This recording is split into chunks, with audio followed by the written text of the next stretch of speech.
Hello, everyone, and welcome back to episode 11 of the SHM podcast presented by Hockey Trend. Very special guest today, just drafted in the fourth round, 109th overall by the Winnipeg Jets from the Niagara IceDogs. Please welcome Kevin He. Thanks for having me. Absolutely. So, Kevin, getting right into things here, kind of talk about as a child when you started playing hockey and what got you into it. I started playing hockey when I was in Montreal. Played for the West Island Royals. Kind of my dad got me into it initially, and then kind of just took off from there and fell in love afterwards. So I started playing in Montreal, played for the West Island Royals, and then played for the Lac-Saint-Louis Lions in Pee Wee before I moved to Toronto. And then I played a couple of teams. I played Jersey my first year, and then I played Red Wings and then Northrop Rangers for my minor midget season. Now, take us through that minor midget year. Now, obviously, not a lot of people probably knew about the OHL growing up at different stages, but kind of first of all, talk about when you first learned about the OHL and when it could have been a dream. Yeah, kind of just when I first moved to Toronto, I guess that's kind of where I heard a lot about it. All my teammates were talking about it at the time, and so I kind of knew it when I came over. Obviously, my minor midget year was kind of tough when our team had quite a few injuries, myself included. So it was kind of an up and down season, but um, yeah, I think we finished it off in the OHL Cup, and then we got quite a few teammates playing the OHL right now. So. Now, take us through your OHL draft there, getting picked up by Niagara. Was it a team that you had talked to a lot, and what was your first impression when you got to Niagara? But yeah, honestly, I had no idea where I was going to go. And obviously, when Niagara jumped up, I was pretty stoked and pretty happy about that. My first impression, I thought it was super sick facility, super nice rink. So I was kind of in awe when I first got there. Kind of looked around. I remember I drove down there the day, well, the night of the draft, right after I got drafted. So I got to meet quite a few staff and kind of see the change room, locker room, and the gym. So it was a pretty surreal experience. Now, talk about just walking in that Ice Dogs locker room and seeing your name on the back of a jersey for the first time. How special was that?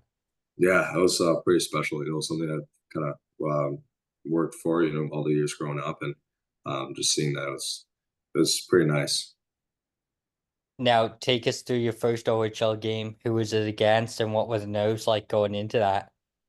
You know what? My first OHL was in preseason against the Kitchener Rangers, and my first game I didn't really play much. I was kind of on the fourth line, but I think I line match against that Rakoff Pinelli a couple of times, and I think it was a gash two in my first game. So wasn't off to a great start, but kind of picked it up afterwards. Now, take us through your first OHL goal and what you remember from it.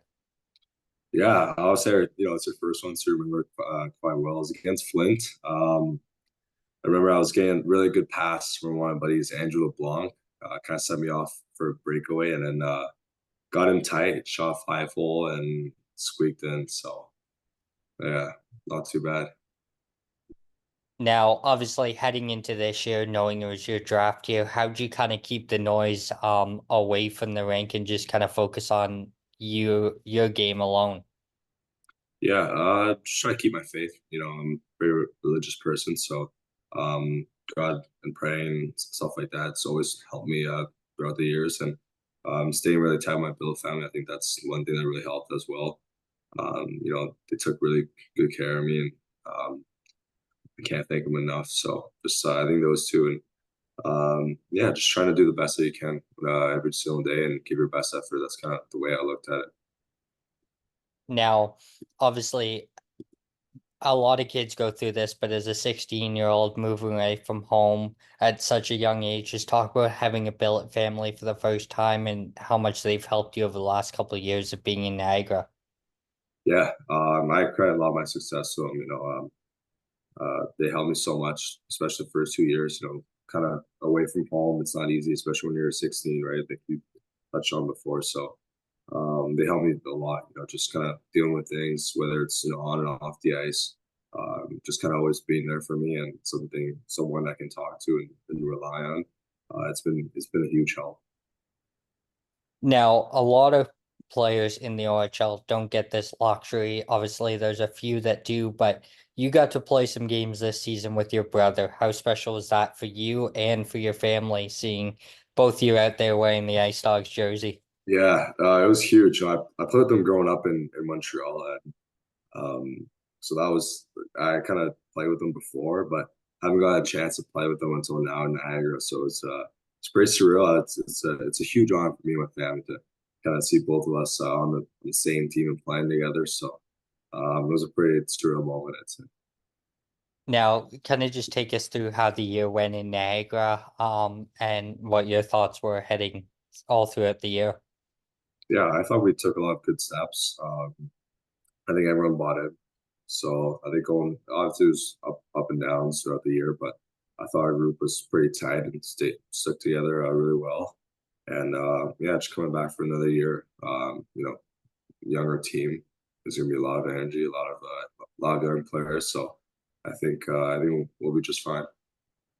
Now, always ask this with guys that come on from the OHL, but what are your top three OHL rinks to play in?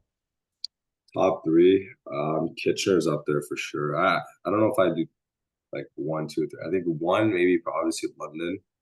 Played there when it was full, and then I really like Kitchener.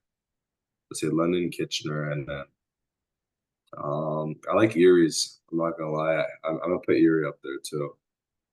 Just the atmosphere playing there, it's pretty sick. So Now, obviously, Budweiser Gardens is far more superior than most rinks in the OHL. Talk about being there for the first time and seeing that you were playing in front of 9,000 people for a junior hockey game. How wild was that for you? yeah, it was pretty wild. We get a lot of fans now. My first time playing there was pretty surreal, right? It was a sold out crowd when I was there. Actually, all the times I played against London in London, it was all sold out crowds. So, yeah, it's pretty surreal. You look everywhere and it's just a ton of fans there. So it's pretty exciting. Gets you going early. So. Now, couple weeks ago, you headed down to Vegas for the NHL draft. Just take us through how that experience was, kind of, and take the fans through how the week looked like for you from when you got there up until draft night. Yeah, so I kind of got there a little early. Spent a few days just walking around the place. I guess going in and out for the first time. Had a good friend there, Kieran Walton. Yeah, she got drafted the same team as me, so we hung out a lot right before the draft, and then draft day came. It was kind of a blur, but um, yeah, my whole family was there, the whole staff in Niagara was there, so I had a lot of support behind me, and I found out that Kieran actually got drafted the same team as me, so me and him had a pretty cool moment there. Now, on day one of the draft, there was a Sharks fan that was extremely loud. Did you see that? And what was your reaction when that guy was screaming at the top of his lungs? I did. I actually did notice that. It's pretty noticeable just because everyone else was sitting there quiet and he was pretty loud. But there was no reaction. I mean, he just tried to express his emotions, so I thought it was pretty funny. I was sitting there, I was kind of laughing a little bit. I thought it was pretty funny. Now, obviously, this is the first time they ever did something like that at the Spear. Just as someone that was a part of it, how cool of an experience was that, especially with now knowing that you got drafted in a draft that's never happened like that before? Yeah, it's obviously a pretty amazing experience. As a kid, you kind of hear about the sphere and you kind of have an idea of what it kind of looks like, and then when you're there, it just completely um, blows it away. So yeah, my first time in the sphere was pretty amazing. It definitely blew me away for the. Now, take us through the moments that you hear your name called with the Winnipeg Jets there. Was Winnipeg a team you had talked to a lot before the draft, or was it kind of a surprise to you? Well, it was.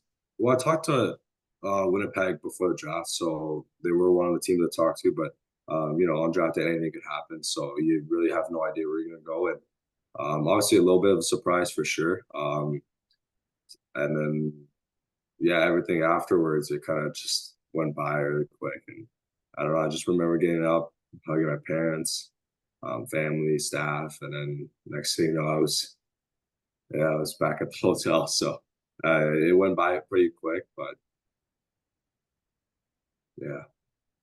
Now, I'm assuming your reaction wasn't as good as this, but um, Beckett Seneca, how crazy of a reaction was that to see when he went third overall? Yeah, actually, I was there, so I was watching a little bit. It was pretty funny. I saw that. My reaction was a little bit different, but it was pretty funny for sure. Now, obviously, you go in the fourth round, you do all your media, you're probably back at the hotel by the time Waltz went, but just talk about when you found out that Keelan got drafted and to the same team as you, how special is that? Yeah, so funny enough, I was doing my media stuff right after I got drafted. I kept checking, asked my media guy in Niagara, Luke Ving, shout out to him, just check if to see if Kieran went. And next I remember we were sitting like fairly close to each other. And then I didn't find out until I got up from the media and they had like this players lounge. And then I looked on because there's a big TV that was playing the draft. And I saw that Kieran got drafted. And I asked what team, and he told me it was Winnipeg. I was like, let's go. Like I was pretty happy for him. And obviously he drafted the same team as me. It's I have a good friend down there. So Now, obviously, you got to go to development camp already, so we'll dive into that a little bit here. Just take us through that experience and what that was like. yeah, it was a lot of fun.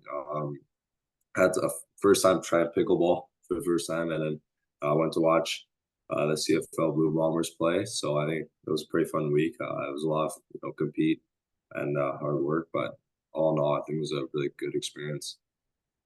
Now, after you got drafted, did you have any text from anyone that kind of surprised you, like, oh my gosh, this person's texting me right now? Yeah, kind of my phone was blowing up, but I did turn all the notifications off, so I didn't see it until like later on in the day. But I guess like my roommate in dev camp was Colby Barlow, so it was pretty nice getting a text from him at the draft, and then obviously we had the same agents, so I kind of got to know him a little bit. Now, I know your phone was probably blowing up from this as well, but highest drafted Chinese player in NHL history, what does that mean to you and your family? Yeah, it's a huge honor. I can't really put into words, but um, I just say it's something that me and my family would work for and come a long way. But all in all, I think it's a huge honor. Now, obviously, Niagara's got a storied franchise. They talk about being able to play in the Meridian Center and how nice of a rink that is. Yeah, honestly, it's we probably have one of the best fan bases in the league. I'd say that. And, we get pretty consistent numbers and close to 5,000 every night. And honestly, it's a really beautiful rink. I don't know if you've ever been, but it's pretty new too. I think it was built in 2017. The facility is really nice. Like we have a nice sauna that we like to use there, and we have a lot of cool tech gear and stuff. But all in all, the atmosphere playing there, it's up there for sure. Now, I can't have you on without mentioning someone that we're both close with, but Josh Cam. Talk about your guys' friendship and what he means to you. Yeah, you know what? We actually met like kind of Alex Cott. He was running skill skates, and he kind of came out, and I kind of got to know him from there, like initially, and then yeah, just our friendship started off from there. I remember I was playing kind of like pond hockey and during the winter and stuff with him. So yeah, it's been great, and he always comes out sometimes to shoot, and he shoots for Barry. So whenever we play against Barry, he's always there. Now, just talk about Alex and being able to train with him and skate with him and some of the pros that come in there as well and learning from those guys. Yeah, I mean, Alex is a really great coach, like on and off the ice. I think he knows what he's doing. Super skilled coach, and obviously, like you mentioned, a lot of pro guys go there. So I'm always skating with them. So you could always catch me with them in skates at Scotia or wherever it may be. But yeah, Alex has been my coach the last couple of years, and I think he's great. Now, obviously, OHL schedule's already come out for next year. What are some of the dates you might have circle on your calendar already that you're excited for? I guess first game again. I believe it's against Brampton Steelheads. So pretty excited for that. Just start off the season. Now, obviously, it's not a new team, but Mississauga moving to Brampton, just talk about having to adapt to playing in a new rink. Yeah, I should know the CA center pretty well. I used to play there a lot as a kid. Just a lot of skill sessions were there. I was just there just yesterday shooting on goalies, so I kind of know the rink pretty well. It is really nice, so I'm kind of excited to play there. Now, obviously, there's not too much travel in the Central Division, but what are some of your favorite road trips that you guys get to go on in the OHL? Yeah, we make the Sudbury North Bay trips quite often, I'd say, more than not. And then it's always something to look for. But I really like the ones we do to Ottawa. Those trips are really fun. Just, get to kind of explore the city. It's really nice there. So Now, what do you guys do on the bus to kill time on trips like that, where it's like the Ottawa Kingston one that's a 4 or 5 hour bus ride? I guess just poker card games, kind of keep the team spirits going. Yeah, I'd say a lot of card games, a lot of it just sleeping. But if it's a long bus trip, just sleeping. So I guess those two. Now, obviously, OHL had Memorial Cup this year. OHL's gonna have it in a couple more years. If you had to guess, where do you think it's gonna go next time it comes back to the OHL? Um, Maybe Kitchener. Kitchener would be a sick place for a Member Cup, I'd say. But yeah, Well, thank you, Kevin, for hopping on here today. Really appreciate it. And again, buddy, congratulations on being drafted. thank you. Thank you for having me.